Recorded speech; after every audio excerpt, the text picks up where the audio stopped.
Let's move to the second day of creation. And God said, "Let there be a firmament in the midst of the waters, and let it divide the waters from the waters." This means there are waters above and waters below.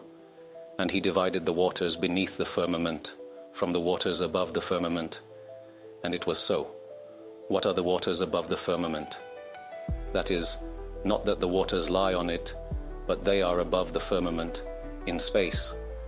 And these waters, say the sages in the Midrash, were like glaciers for 2,000 years, meaning frozen, ice, suspended by the command of God, that they would remain there above.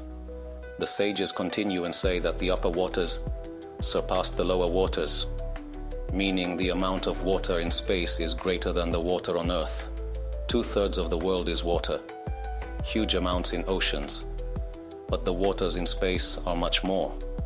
In the Cambridge Astronomy Handbook, it is told that on the morning of June 30th, 1908, just over 100 years ago, a tremendous explosion occurred in central Siberia. Eyewitnesses reported seeing a giant meteor in the sky, and seconds before it exploded, people standing 60 kilometers away from the meteor impact were knocked to the ground by the tremendous explosion. The prevailing opinion is that the meteor that collided with Earth was a block of ice weighing 30,000 tons. As a result, energy was released equal to the power of a 12 megaton nuclear bomb. Had this block of ice fallen on London or New York instead of in an uninhabited area in Siberia, the results would have been catastrophic. A deep and thorough study showed that the ice block that landed in Siberia, weighing 30,000 tons, was a fragment of a comet nucleus from the Oort cloud at the edge of the solar system. In this region alone, there are about 1 trillion comets. If all of these comets were to melt, they would fill the ocean basins with more than 1,000 Earths. A small comet contains about 1 billion tons of ice, and a large comet can contain up to 1,000 times this amount.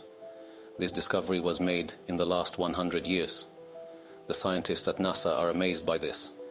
And here we have a Midrash from 2,000 years ago that says there are waters above, because it is written, "Waters above the firmament, and the upper waters are like glaciers, frozen, suspended by God's command, and the upper waters surpass the lower waters."